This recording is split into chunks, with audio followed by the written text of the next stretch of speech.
Olá pessoal, tudo bem? Meu nome é Monteiro, eu sou professor de Geografia. Nós vamos dar início aqui a uma segunda etapa de resolução de exercícios focados no Enem, com o nosso sistema do positivo de ensino, né?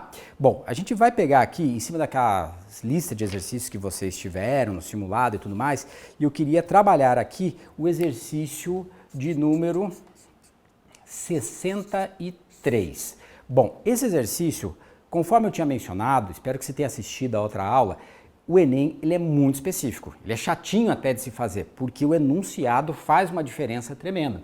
Então, o enunciado do exercício 63, ele está falando a respeito de um documento chamado de Protocolo da cidade japonesa de Kyoto. Eu, sinceramente, acho que não vai cair mais tanto o protocolo de Kyoto. Na minha explicação, você vai entender por quê. Então por que a gente está fazendo esse exercício? É por causa que o Kyoto morreu, esse tratado não existe mais, e veio um para substituir, que está dando muito problema. Então entender o passado vai ajudar você a entender o futuro. Entender a situação que está acontecendo agora no mundo, o governo americano. Então é legal fazer esse bate e volta. Às vezes isso aqui cai em história. O protocolo de Kyoto eu já estou vendo que está começando a cair em prova de história. Então vamos falar rapidinho do protocolo de Kyoto, daí você mata o exercício fácil. Então, o protocolo de Kyoto ele foi assinado na década de 90, aí aquela enrolação dentro da ONU, demora, ratifica e tudo mais. Mas basicamente ele começaria no ano 2001 e ele iria até 2012. Não decora a data, isso aí é bobeira, né? E o protocolo de Kyoto, eu sempre dou uma espécie de macete, que é assim, ó, é somente só para quem? Para os países desenvolvidos. Aí você fala, mas desenvolvido fazer o quê? Né? Eles teriam que reduzir 4,5% dos chamados gases do efeito estufa, que costumam cair muito em biologia e química e tudo mais. Mas assim, em palavras curtas, ó, os países ricos têm que nesse período poluir menos, tá bom? Então o que o cara vai pedir direto, inclusive nesse exercício, ó, ele vai pedir se o Brasil tinha que cumprir o Tratado de Kyoto. Claro que não, porque o Brasil não é um país desenvolvido. Ó, tem que pensar nisso, ó, o Brasil não é desenvolvido. O Brasil ele deveria cumprir se ele quisesse. E já viu, né? O que acontece, não precisa ser só no Brasil, quando você cria uma lei que é facultativa. Faz se você quiser. A tendência é os caras não cumprirem. Então, países que poluem muito no mundo, China, não precisava cumprir isso. Brasil polui pra caramba, queimada, produção de pecuária, não precisava cumprir. Índia polui pra caramba, Rússia polui um monte, não precisava, porque eles não são desenvolvidos. Aí o que aconteceu em 2001? Por que não existe mais esse acordo? Porque na hora do pega pra capar, em 2001, o que vai acontecer? Os Estados Unidos, que tinha assinado, ele falou assim, quer saber de uma coisa? Que se dane. Eles tinham um presidente famoso, né? Chamado Bush, falou, não vou cumprir. Nossa, o mundo caiu de pau em cima dos Estados Unidos. Mas hoje em dia, com mais calma, você analisando, você até, se você quer analisar de forma calma, você vai entender assim, cara, mas não tinha lógica os Estados Unidos cumprir isso, porque ele ia poluir menos, ia produzir menos, gerar menos emprego nos Estados Unidos, enquanto a belezinha lá da China poluindo pra caramba, a Índia poluindo, a Rússia, o Brasil, né, detonando a Amazônia e tudo mais. Então os Estados Unidos falou, ou todo mundo cumpre, ou eu não vou cumprir. Por isso que não deu certo. Agora, uma coisa que ele não vai pedir nesse exercício, mas isso aqui é massa para cair na prova.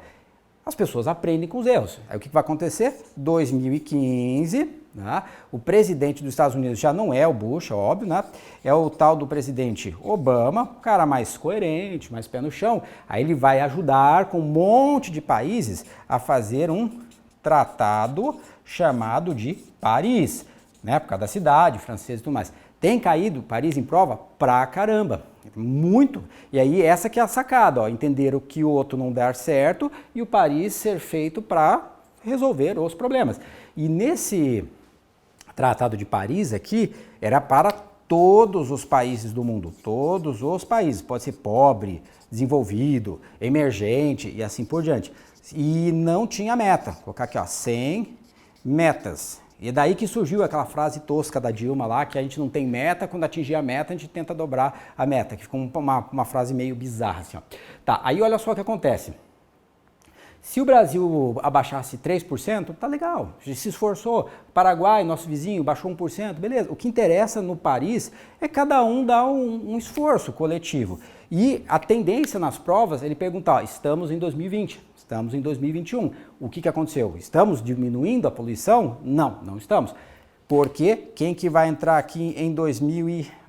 sou péssimo para data, acho que foi 16, foi 16, vai entrar o Trump. E o Trump, ele é rival do Obama. Então o Trump, ele vai tirar unilateralmente os Estados Unidos sem discutir nem nada. Só, tô tirando os Estados Unidos do Acordo de Paris. Então isso é uma pergunta bem comum.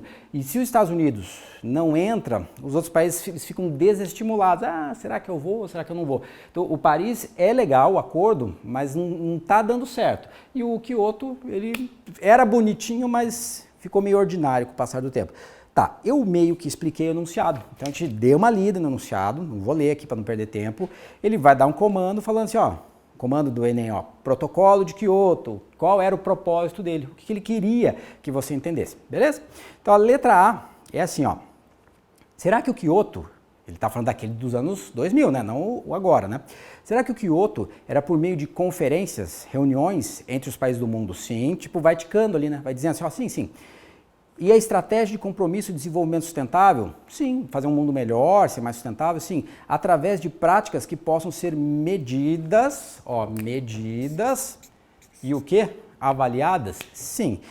Essa é a verdadeira. Ele nem discutiu se deu certo ou não deu, mas a ideia era bonita do protocolo de Kyoto. E esse exercício também é bacana, que é aquele exercício que as falsas é que são mais coerentes do que a verdadeira. Veja o que está dizendo na letra B. Será que o Kyoto, ele definia metas para a redução de emissões iguais, grifa a palavra iguais, para todos os países, visando o cumprimento do princípio da igualdade? Não. Aqui, escrevi, era só para os desenvolvidos, esqueci de um S aqui, só dos desenvolvidos. Se ele perguntasse, esse do Paris, ele é mais aberto, né? Seria também legal o cara fazer uma comparação. Então essa aqui seria falso por cada palavra, iguais. Letra C. Essa aqui eu acho que não vai cair nunca mais, mas essa palavra nunca é uma palavra pesada, mas vamos lá.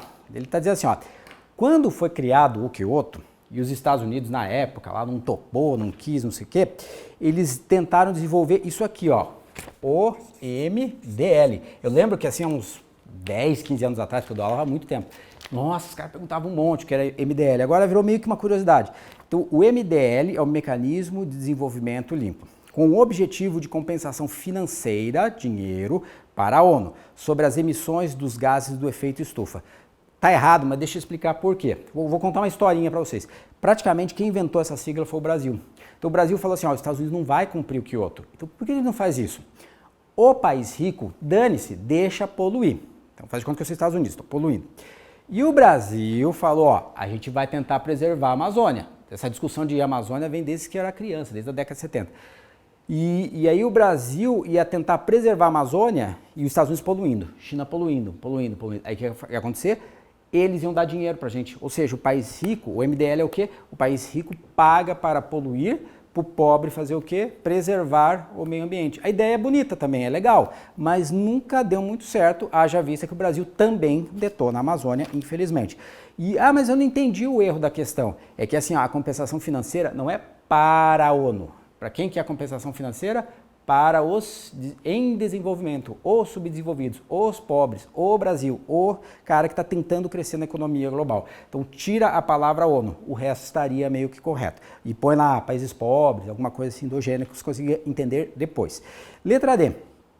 Será que o Kyoto era para congratular os países por terem encontrado alternativas sustentáveis de modo a não precisar mais, botou essa palavra não, grifa lá o não precisar mais firmar nenhum compromisso para reduzir a produção dos gases estufa. Por que está errado? Porque o Kyoto era assim, não, baixa só 4%. Você pega todo o gás do planeta Terra, 100%, baixa para 95%. Não, mas isso não é o suficiente, é só um primeiro passo. Depois você vai fazendo outros passos. Por isso que vai ter teve o Paris, não sei quando vai ter outros. Todo ano tem no final do ano, no mês de dezembro, tem uma reunião da ONU de Clima. Aí eles vão discutindo quais são as metas e tudo mais. Então não é assim, acabou. Então a palavra não é o erro do exercício, né? Ser absoluto. Uma outra coisa que eu queria falar com vocês para se preparar psicologicamente para o Enem. Eu já conversei muito com professores que criam questões do Enem. Eu conheço os caras, eu converso com eles. Eles falam assim, isso é uma dica que é bom para o aluno que está testando o Enem. Não, o Enem não permite que você use termos absolutos na prova. Você não entendi. É assim, ó, não pode no Enem aparecer a palavra tudo, nada, sempre, jamais. Porque isso, quando você vê, a maioria dos alunos, se for esperto, assim, ligeiro, fala, não, principalmente na área de humanas, não tem coisas muito absolutas. Então eles têm que sempre dar uma floreada. Então quando eu olhei essa palavra não, eu falei, isso aqui não tem cara de um Enem. É essa letra D. O Enem ele ia dar um jeito, ó, normalmente evita-se precisar, essas coisas. Então eles vão sempre dar uma floreada, mas essas palavras muito absolutas são coisas de outros vestibulares. Nunca, sempre, tudo, nada. Ok? Tá, dado o recado, vamos, tem mais uma aqui, ó, na outra página, pelo menos para mim, ó. Ele diz assim, ó, sobre o Kyoto, né? Letra E, incentivar as discussões entre os países sobre o combate do uso de armas químicas e nucleares. Não, o Kyoto não tem absolutamente nada a ver com arma nuclear. Tem algum tratado para isso? Tem. Esse aqui, ó. Se você quiser procurar depois, eu não vou ensinar aqui porque foge do contexto. Acho super legal isso, mas não rola assim, eu vou explicar agora. É o TNP, é o Tratado de Não Proliferação de Armas, Nuclear, Química, Minas Terrestres e Pistolas, armas convencionais. Esse é o que a Coreia do Norte não quer cumprir, o Irã às vezes quer, não quer. Bem legal, pesquise isso que é bacana, assim, mas não tem a ver com o clima, beleza? Fechamos aqui o exercício de número 63. Bom, pessoal, nós vamos trabalhar agora o exercício ali de número 66. Ele tem uma temática curiosa, que é a chamada urbanização brasileira. Isso cai muito no Enem? Cai, é uma coisa assim praticamente garantida, todo ano, às vezes até mais de uma questão. Só que aí tem uma temática dentro da urbanização, que a urbanização é estudo de cidades, né? Mas tem uma temática que ela é meio chatinha. Mas quando eu falo assim chatinho, não é para você desanimar. As coisas chatas fazem parte da vida, você tem que encarar e ponto final. Que é assim, ó, esse exercício ele tem um comando, né? Qual que é o comando dele? Deixa eu colocar aqui, ó, comando da questão. Ele quer entender a chamada, é a primeira linha. A primeira linha da caixa de texto ali, ó, você vai ver hierarquia urbana. Hierarquia urbana. Tá, mas hierarquia urbana, o que é isso? É uma coisa criada, não é imaginação, ó, pelo Instituto Brasileiro de Estatística e Geografia, que é o IBGE, o tão famoso. Hierarquia é qualquer coisa em ordem crescente ou decrescente. Os militares têm muito disso, hierarquia, né, militar, e tem a urbana e tudo mais. Aí olha só o que acontece. Quando você tem uma aula disso com um professor qualquer professor de geografia, ele vai dizer que as cidades brasileiras têm umas mais importantes, outras menos. Quem que define isso? É o IBGE. Quando você estuda sozinho, dá a impressão que você tem que decorar. Não é isso que eles querem na prova do Enem, que você decore. Eles querem que você saiba assim, ó, qual que é a hierarquia urbana mais top? Qual que é a cidade mais importante do Brasil? Não quer dizer que a cidade é bonita, legal. É aquela que tem mais dinheiro, mais economia, mais população, atrai mais gente para trabalhar lá. Então eles vão chamar assim, ó, desse jeito, ó, grande, eu já estou meio que dando as respostas do exercício ao mesmo tempo. Grande metrópole nacional. Essa é bem fácil de você responder se você tiver que pensar, putz, qual que é a grande metrópole nacional? Segundo o IBGE, vai ser a cidade de São Paulo. Depois, o IBGE classifica como as chamadas metrópoles nacionais. Aí são só duas, Rio de Janeiro e a cidade de, putz, vai ficar apertadinho aqui, ó, mas depois você corrige aí, acerta na tua folha, ó, que é a de Brasília. E depois você tem somente metrópoles. Metrópoles são cidades acima de 1 milhão de habitantes. Se não me falha a memória, porque toda hora está mudando isso, são 11. Mas isso ele não vai pedir uma por uma, é meio lógico. Quem que são essas metrópoles brasileiras? As cidades grandonas do Brasil, Belo Horizonte, Salvador na Bahia, Recife, Fortaleza, Curitiba, Porto Alegre. Você não vai ter problema assim na prova. Assim, ó. Agora, sabe uma coisa que eu acho bem legal para vocês, que não está ali, ó, que é uma coisa bem atual? No finalzinho de 99 para 2000, o IBGE colocou mais 3 metrópoles. Então seria uma pergunta bem atual, bem atualidades. Ó. Quais são as 3 metrópoles novas? Então vai ser a de Floripa, Florianópolis, né, aqui em Santa Catarina, Campinas, que é do lado de São Paulo, e Vitória no Espírito Santo. Eu apostaria para isso cair em vários vestibulares do Brasil, não é só no Enem não, uma coisa assim bem atual, bem atual. Então são 11 mais essas 3 que entraram agora. E depois tem uma outra classificação, ixi, vai longe, ó. Eu precisaria mais folha aqui para anotar mais coisas, mas eu não quero dividir demais. Então essa base da pirâmide aqui, ó, segundo o IBGE, são chamadas capitais regionais, que são cidades importantes para uma região, né? Então tem lá Alagoas, né? Maceió, né? Alagoas é o estado, Maceió, tem a cidade de Campo Grande, lá no Mato Grosso, Cuiabá, mas não é decoreba isso, então é só para você entender que tem uma certa lógica. Depois tem outras classificações para baixo e assim vai. Tá, vamos para o exercício. Ele tem que ser meio no susto, assim, você vai resolvendo meio que por análise, pensando, ó, tem lógica, não tem lógica e rapidinho. Então ele quer falar sobre a hierarquia urbana. Letra A. Será que São Paulo é uma metrópole nacional? Não, mas muita gente achou que era. São Paulo é uma o quê? Uma grande metrópole nacional. Se você quiser, escreve ali, ó, grande do lado. Letra B. Brasília é a metrópole nacional? É. Tá aqui, ó. Essa seria a verdadeira. Depois, a letra C. Manaus é uma capital regional? Putz, aí é meio sacanagem, mas tudo bem. Manaus é uma cidade grandona, tem mais de 1 milhão de habitantes. Então Manaus, se você quiser marcar aqui, ó, é uma dessas metrópoles brasileiras. Salvador, uma das cidades mais antigas do Brasil, foi capital do Brasil, não pode ser uma capital regional, ela é uma metrópole. E o Rio de Janeiro, se você olhar aqui na minha pirâmide, mal feita, já dá para entender. O Rio de Janeiro é uma metrópole nacional. Aí escreve ali, ó, Rio de Janeiro, metrópole nacional. Então isso aqui, o que eu acho assim que poderia cair?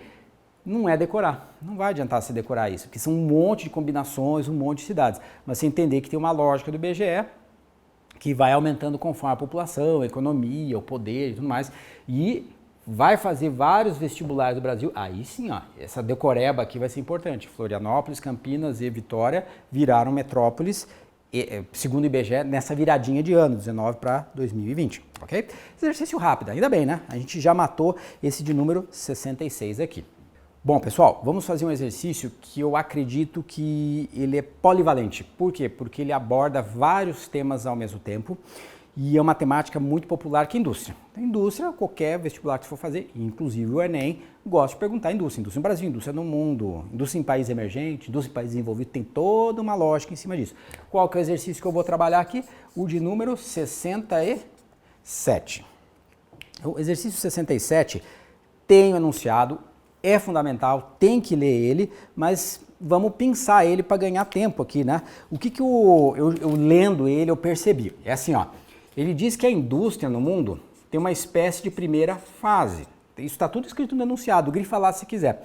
A primeira fase é quando o cara é um artesão, faz lá as coisas por si próprio. Ele mesmo é o dono da empresa, ele mesmo fabrica tudo.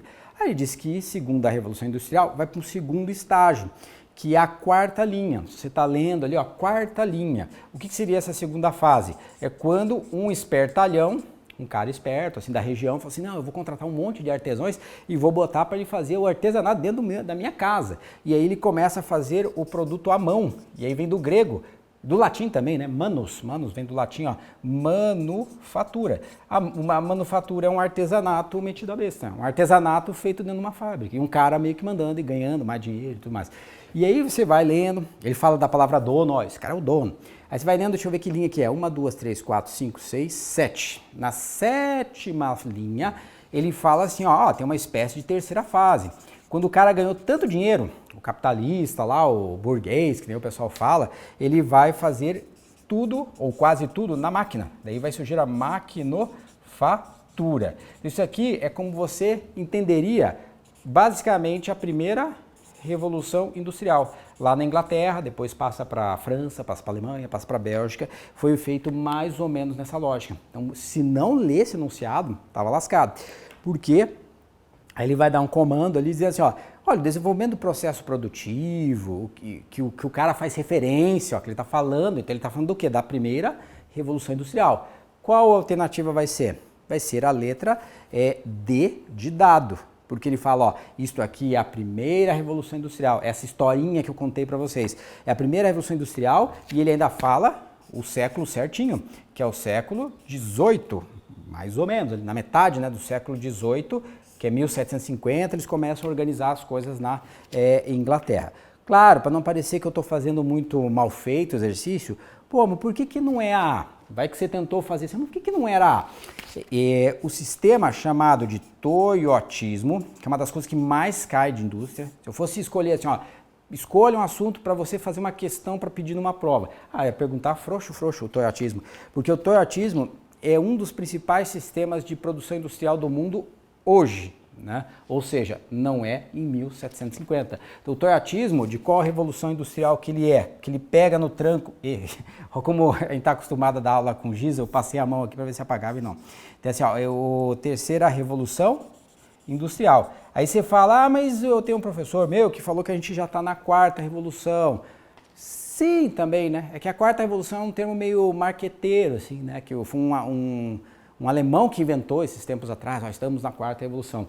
Tudo bem, dá para aceitar também, final da terceira, entrando na quarta, alguma coisa assim meio transicional. E o toyotismo é aquele sistema que é muito robô, né? Robô, máquina, então no século XVIII não tinha disso. Por que não é a letra B? Porque o Fordismo é aquele sistema que você já deve ter visto no filme do Charlie Chaplin, que é o famosíssimo Tempos Modernos. Se você não viu, assista. Tem no YouTube aberto, tem o filme inteiro, assim, já completou os direitos autorais, então eles liberam geral o filme lá. Então, o Tempos Modernos, aparece o Charlie Chaplin apertando o parafuso e a esteira rolante, assim, passando e o cara apertando o parafuso. Isso aqui é característico da segunda Revolução Industrial. Eles usam muito esse termo, né? Época da linha de produção, linha consumo de massa, você consumindo coisas baratas, simples e tudo mais.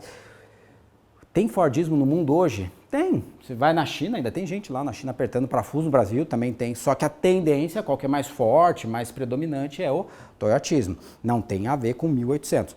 Por que não é a C, que é o Taylorismo? O Taylorismo dá um trabalho explicar. Vou tentar ser eficaz na minha explicação. O Taylor era um engenheiro, em 1890. E ele é o cara que pensou assim, ó, como é que eu faço essa caneta mais rápido, mais prático? Então ele é o cara que ficava olhando as pessoas fabricarem as coisas na fábrica. Ele falou assim, não, você não pode pegar assim perde muito tempo, você tem que pegar com a mão assim, né? Aí ele falou, ó, parabéns, você fez uma caneta rápida, então eu vou te dar um prêmio, uma medalha, você é o funcionário do mês. Sabe aquele negócio, funcionário do mês que você vê nos lanchonetes, assim, a fotinho do cara? E foi ele que inventou. Foi ele que inventou aquela frase que a gente usa bastante, ó, o Taylor falou, time is money, tempo é dinheiro. Então você tem que fazer a coisa rápida e tudo mais. E isso, o Taylorismo, ele vai ajudar pra caramba o Ford. Então, geralmente nas provas ele não pediu nessa, mas ele pede muito assim, ó, olha, o Fordismo é legal? É legal. Mas se não fosse o Taylorismo treinando os caras, o Fordismo talvez não funcionasse. Então o Taylorismo é da segunda Revolução Industrial. E faltou mais uma. Por que não é a letra E? É a primeira Revolução Industrial? O enunciado é da primeira Revolução. Só que a primeira Revolução Industrial não é do século XIX. O século XIX, bem no final do século XIX, está começando o quê? Está começando a Revolução Industrial 2. Que é o predomínio do petróleo, da eletricidade, da máquina, cada vez de forma mais intensa. Legal esse exercício, viu? Esse exercício ele parece meio bobo assim quando você olha, mas ele é bom para treinar. Bom porque ele tem um monte de nomes que são populares em prova, ok? Não vai dar tempo de explicar, mas se você é uma pessoa curiosa, vai atrás e dá uma lida sobre o Volvismo. Também é um sistema de produção. Não é extremamente perguntado, mas às vezes cai. Então, só para não se espantar, nunca ouvi falar do volvismo. Tem também. Pena que não dá tempo de explicar aqui. Beleza, fechamos esse exercício número 67. Vamos para o próximo. Ok, pessoal, vamos fazer o exercício de número 68. Esse exercício 68, ele vai abordar muita coisa sobre a indústria moderna, indústria nossa, de hoje em dia. Há pouco a gente fez um exercício, né, que era o 67, falava daquele começo da industrialização, do Fordismo, do Taylorismo, da primeira revolução. Não, agora é seco, assim, como que é a indústria no mundo hoje? Então existe uma tendência eu vou explicar o enunciado. Também recomendo você dar uma lida, né? Porque vai ter o comando da questão. Do qual que é uma tendência nos últimos 20, 30 anos, mais ou menos. A tendência é assim, ó. Os países, isso aqui não é garantido, né? Tendência é tendência, mas os países desenvolvidos, eles não querem mais ficar fabricando tanto, porque não dá lucro fabricar esta câmera que está me filmando, não dá lucro para a fábrica fabricar o carro, não dá lucro para a fábrica fabricar o computador. O que dá lucro é ele fazer isto aqui que o Brasil não sabe fazer de jeito nenhum, ó, a tal da P&D, Pesquisa e Desenvolvimento. Então você pega lá, 70% das coisas inventadas no mundo são inventadas nos Estados Unidos. Aí o cara inventa e fala assim, ó, nos próximos 70 anos, quem for fabricar isso no mundo vai ter que me pagar os tais dos royalties. Royalty é o direito de imagem, direito de ter inventado esse copinho com a tampinha assim, né? Esses royalties dão uma grana. Então, para os Estados Unidos, não vale a pena ter um monte de universidades públicas. Não falando mal de universidade pública. Nos Estados Unidos vale a pena ter 5 grandes universidades privadas, daí você coloca o cara mais inteligente do planeta Terra inteiro, não precisa ser dos Estados Unidos. Traz cara da Índia, da China e fala assim, ó, chinês, fabrique aqui essa caneta que vai escrever. Inclusive esses quadros brancos, essa caneta é uma invenção norte-americana. A internet, o Facebook, bota os nerds do mundo para trabalhar lá. E aí os caras fabricam o iPhone, dando para fazer propaganda dos caras, né? O iPhone é fabricado na China, mas ele é desenvolvido na Apple, que é na Califórnia. Aí a China geralmente cobra 1% do preço do produto para fabricar. Imagina, o iPhone custa, sei lá, uns 5 mil reais, a China cobra 50 reais para fazer um iPhone. Os outros 98%, 99% fica na mão da Apple. Ou seja, é um baita de um negócio. Aí o Brasil, não falando mal do Brasil, mas para você entender a lógica, o que aconteceu? A nossa universidade ela tem muitas, mas elas não procuram fazer o quê? A pesquisa que vai ganhar royalties. Ela é uma produtora de pesquisa, mas nunca aplica muito. 1% dos royalties do mundo de tecnologia é brasileiro. 1% não faz muita diferença, né? Então os países ricos estão nessa tocada. Se precisar fazer um carro, faz. Fazer um computador, faz, mas não é importante para eles. O importante é desenvolver. E quem que fabrica as coisas? São chamados países emergentes, que antigamente eram chamados de subdesenvolvidos, agora o nome da moda é emergentes. Até eu aposentar já vai aparecer uns outros nomes assim também. Então os emergentes, eles têm isso aqui, ó, a mão de obra barata. E aí, quem que vai dar uma estilingada, que vai estirar na frente, né? Começa, o Japão não é mais um emergente, hoje o Japão é mega desenvolvido, mas o Japão na década de 50, pós Segunda Guerra Mundial, ele era o queridinho do mundo, fabrica lá carro, fabrica lá moto. Aí o Japão foi melhorando, foi ficando caro, aí o Japão, parabéns, eu fico muito feliz, satisfeito com o Japão, que hoje ele fez isso, hoje o Japão faz a pesquisa e desenvolvimento, ele vende a tecnologia pra gente, tipo a Sony, tipo a Honda, né? E quem que foi na sequência aprendendo? Foram os tigres asiáticos. Coreia do Sul, Malásia, Singapura, e aí vai aqueles pequenos países do leste asiático. Então esses caras vão se desenvolver muito na década de 70. Eu acho fenomenal a Coreia do Sul. Eu acho impressionante, porque a Coreia do Sul, ela é mais ou menos metade do estado do Paraná, que é o estado onde eu estou gravando essa aula aqui. Só que o PIB, o dinheiro da Coreia do Sul, é praticamente o mesmo do Brasil. A Coreia do Sul concorre com o Brasil. Como é que um paísinho pequenininho desse consegue ser tão eficaz, né? De novo, competitividade. Aí a Coreia do Sul já está preparada. A Coreia do Sul já é um desenvolvido. Ela foi aprendendo e foi evoluindo e tudo mais. E quem que é o cara da vez aqui, bem fácil isso aqui para prova. China. Então a China, quando eu comecei a dar aula nos anos 90, nossa, ela tinha o PIB igual ao do Brasil. Ela era mais pobre que o Brasil. Quando era criança, a China era zoada. China não é nada e tudo mais. Então nos anos 90 eles vão, 80 e 90 vão fazer mudanças e o cara, parabéns, está crescendo. Mas ainda, então esses aqui ainda estão nessa fase dos emergentes. O Japão já passou. E eles curtem perguntar o Brasil. Puta, dá até pena assim, O que aconteceu com o Brasil? Ele estava na tocada, ele estava nesse grupo aqui, Só que mais ou menos pelos anos 2000, vou contar uma história para vocês que eu acho legal. Eu não estou falando mal do governo específico, mas só para você entender, quando entra o Lula, a China começa a ficar rica, muito mais rica que o Brasil. Aí a China fala assim, pô Brasil, por que você não me vende frango, milho, soja, matéria-prima, ferro? Daí pra gente é muito cômodo isso. Imagine, formar um engenheiro é caro, é difícil, é trabalhoso, né? Você tem reserva de mercado, o Brasil não aceita trazer estrangeiro inteligente, que nem os Estados Unidos aceitam. Os Estados Unidos têm o maior orgulho, ó, qualquer cara inteligente do mundo entra lá. O Brasil, não, talvez sim, talvez não, cheio de mimimi, assim, ó. Aí o Brasil falou assim, quer saber uma coisa? Dane-se, vamos vender, isso eu já fiz no outro exercício, commodities, que não é ruim. Tanto é que quando está tendo uma crise global por causa da pandemia, comida a gente tem, né? Pô, a economia brasileira é enrolada, mas vai, né? Agora, outros países que vendem eletrônicos, realmente, na pandemia vai ter dificuldade. Então, nem tanto ao céu, nem tanto à terra, mas só para você entender o enunciado. O enunciado está explicando isto aqui, ó. O desenvolvido ganha dinheiro na tecnologia, o emergente meio que fabrica, tenta aprender e assim vai indo. Vamos falar, o comando da questão é o quê, ó? O comando da questão, embaixo do quadro lá. Sobre as atividades industriais no mundo, pode afirmar o quê? O mundo. Letra A. A Europa modificou a distribuição espacial da indústria dos primórdios desse processo. A Europa, ela ainda meio que tenta fazer algumas coisas lá. A Europa ainda tenta, né? Mas ela foi perdendo, botando fábrica na China e tudo mais. Mas esse exercício, ela ficaria muito melhor se você tirasse a palavra Europa e colocasse Japão e colocasse Estados Unidos. Então, o Japão e os Estados Unidos, eles enxergaram os tigres asiáticos e a China como bons lugares para fabricar coisas, né? Hoje, os Estados Unidos até se arrepende, né? É um discurso muito comum do Trump. Os Estados Unidos tem que voltar a ser uma potência mundial, vamos tentar trazer as fábricas de volta. Eu acho que não vai conseguir, mas é uma pergunta legal. Então não é tanto a Europa. Se você quiser escrever, a Europa fez um pouco? Fez, mas é mais os Estados Unidos e o Japão, que tem muitas fábricas nos tigres asiáticos. Letra B.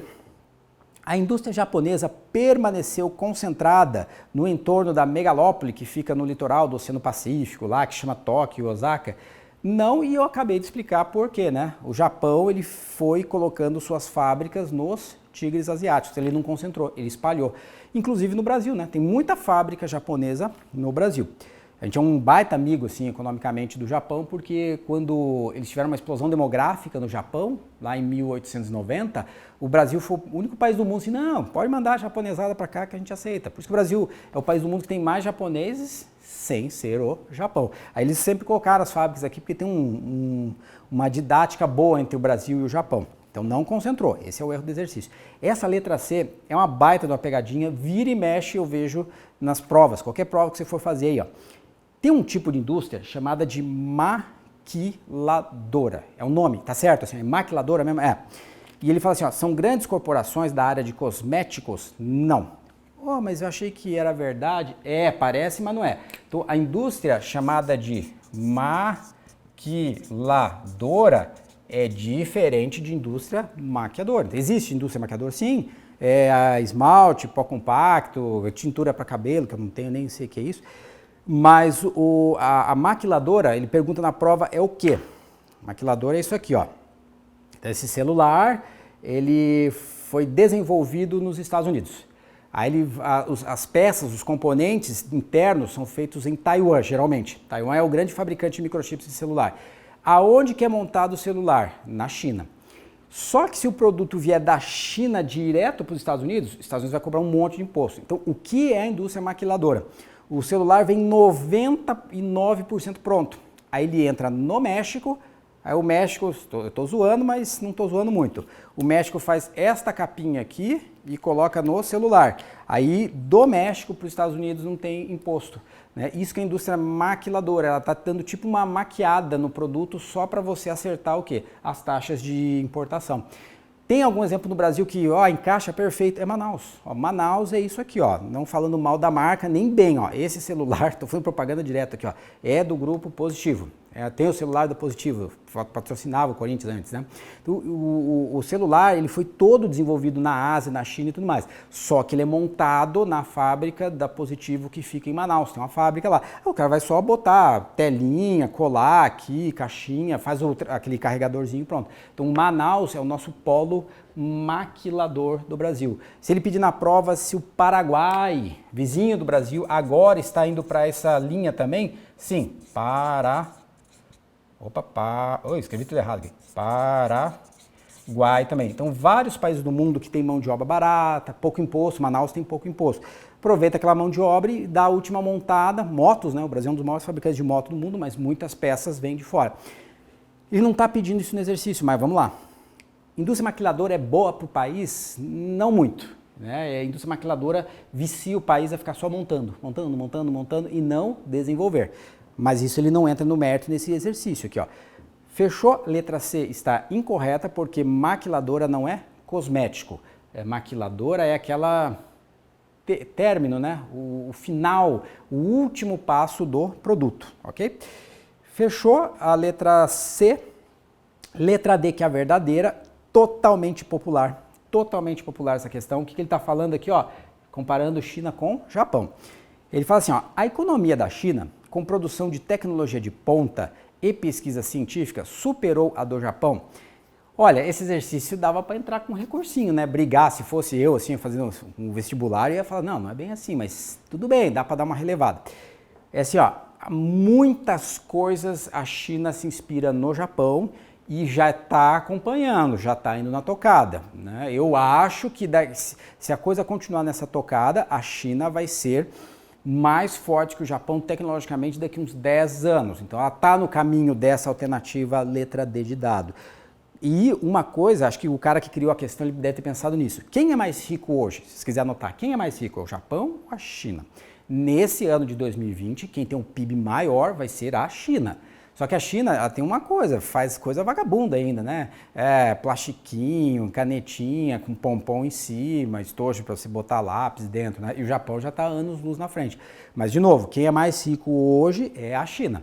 E a China vai, tecnologicamente, ultrapassar o Japão, parece. Em algumas áreas eles são muito mais fortes que os japoneses. Então aqui dá a impressão que é tudo, né? E não é tudo não, mas essa é a verdadeira. Depois, a letra E de eco, está dizendo assim, ó, a localização mundial dos tecnopolos, já explico o que é isso, mostra que estão bem distribuídos pelo mundo.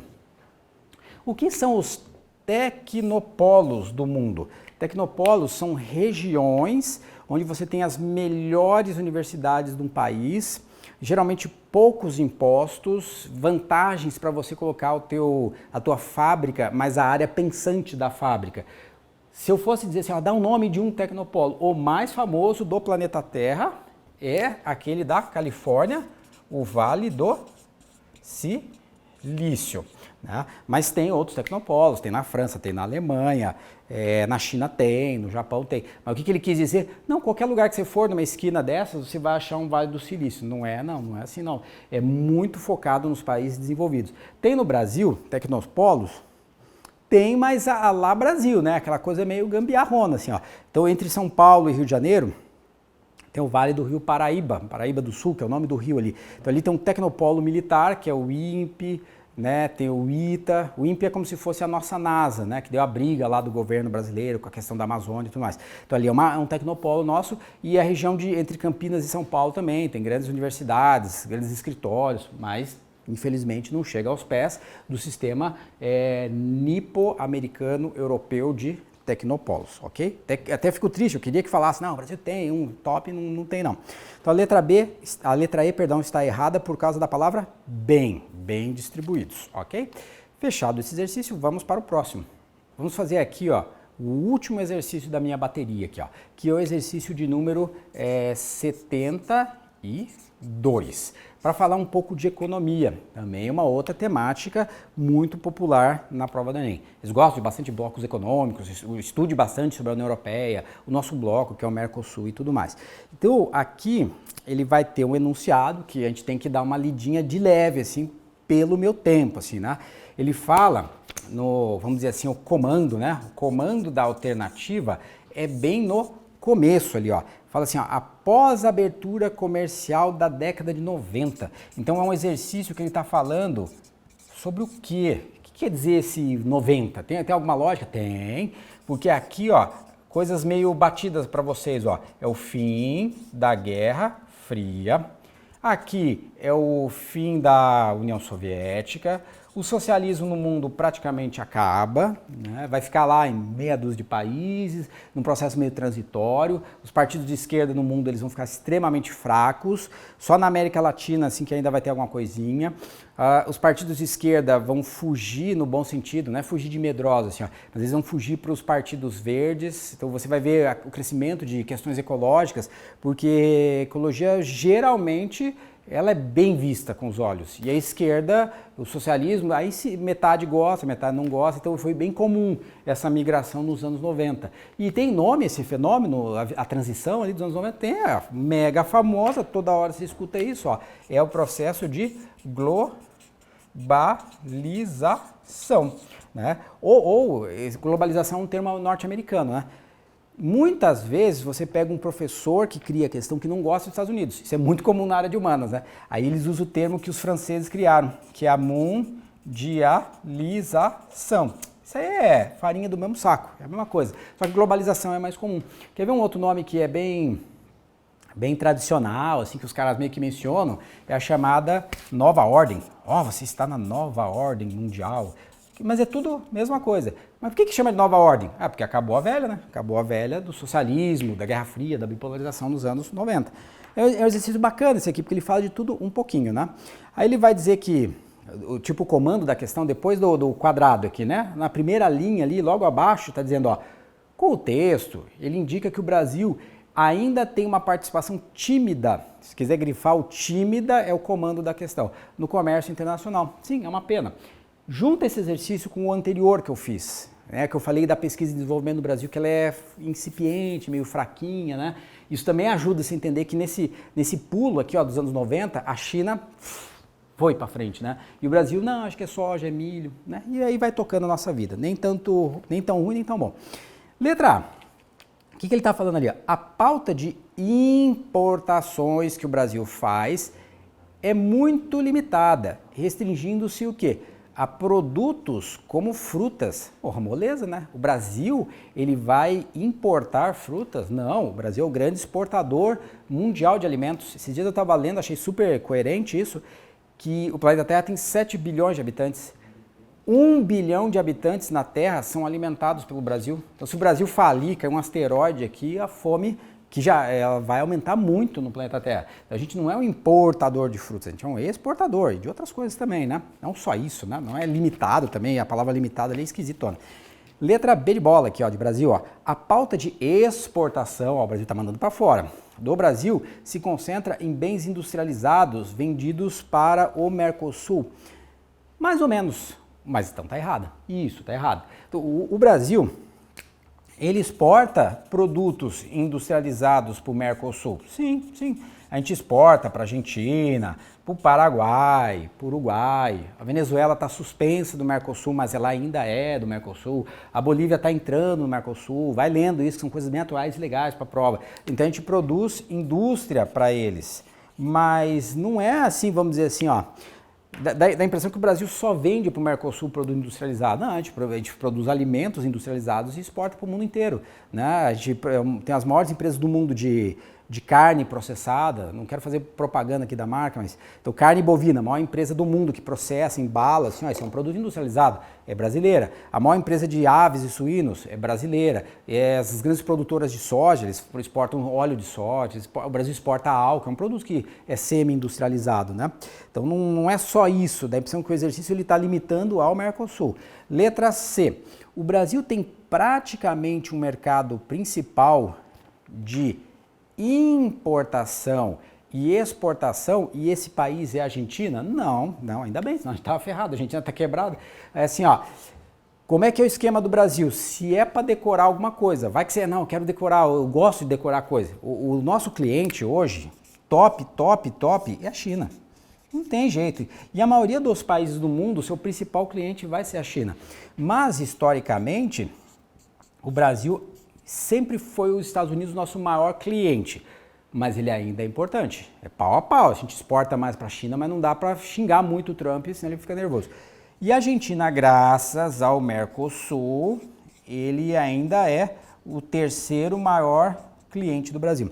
Mas eu estou até com medo de escrever esse terceiro, porque eu acabei de afirmar que a Argentina está quebrada. Então até o final do ano vai cair bastante essas exportações para a Argentina e importações, vai cair.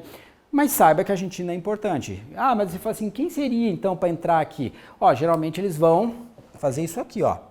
Eles não vão colocar um único país, eles vão colocar um bloco. Então a União Europeia compra bastante da gente. Vá acompanhando na mídia. Eu não gosto muito de falar disso, mas é importante você entender. Antes da pandemia, o Brasil ele tinha feito, junto com o Mercosul, um pré-tratado para a União Europeia, que a gente ia vender bastante para a União Europeia. Aí quando começou a pandemia, os países europeus, alguns ficaram com medo do Brasil, porque o Brasil é muito competitivo na agricultura. Então um país como França, Irlanda, Polônia, eles começaram a falar assim, presidente do país, Polônia, França, Irlanda, não aceite esse acordo, porque o Brasil vai vender muito pra gente. Ah, mas daí é feio, imagine o cara fazer um destrato, dá uma desculpa qualquer. Qual que é a desculpa? É a questão da Amazônia. Mas eu não estou falando que não está queimando a Amazônia, a Amazônia está queimando, mas eles fazem toda uma roupagem dizendo assim, que a União Europeia não vai aceitar esse tratado com o Mercosul, com o Brasil, de vender para os europeus, por causa que o Brasil detona a Amazônia. Isso aí é uma mentira, isso é a alegação da Europa. Na realidade, ele está protegendo o quê? O mercado econômico deles, dos produtos o quê? Do Mercosul. E aí vai ter politicagem, sim, uma série de fatores. Aí você fala, mas por que você está falando isso tudo nas entrelinhas? Por que está tudo meio estranho a tua explicação? Porque a prova do Enem, nos últimos 2 anos, o próprio governo brasileiro falou assim, agora vai ficar com a nossa cara. Sempre a prova do Enem teve a cara de qualquer governo que estava no poder. Então fique esperto se eles perguntarem, esses acordos entre Mercosul e União Europeia não é só a questão da Amazônia? Não, tem questões de agricultores europeus que não querem o acordo. Isso é uma pergunta justa, não é invenção minha, né? Isso é verdade. Beleza, fechou aqui. A letra C não é a Argentina, é a China, o nosso principal cliente hoje. Letra D de dado, o agronegócio brasileiro tem como principais clientes, China, sim, Europa meio lá, meio cá, né? Agora está meio estranho, e Estados Unidos, sim. Se você fizer um flashback do último ano, fazendo comparações com nossa política, essa aqui é a verdadeira, né? O governo do Brasil, o Bolsonaro lá, não tenho problema em falar o nome dele nem nada, o Bolsonaro ele é pró-Estados Unidos, que sempre o Brasil foi, a não ser na época do Lula ali, que era um pouquinho contra. Então o Brasil sempre foi. Só que o governo brasileiro meio que às vezes fala mal da China. Cara, não pode fazer isso, você nunca pode falar mal do teu maior cliente. O ideal é você fazer o quê? Vamos lá, eu gosto dos dois e ser meio ensaboadão, né? Puxa o saco do Trump, depois falar, puxa o saco da China, a China que sustenta o Brasil. Não dá para jogar pedra nos caras, né? Mas acho que agora o governo parece que meio que aprendeu. Parece, até a próxima besteira que eles falem. Então fechou, letra D, ótima, é isso que os caras estão pedindo na prova. E a letra E fala o quê?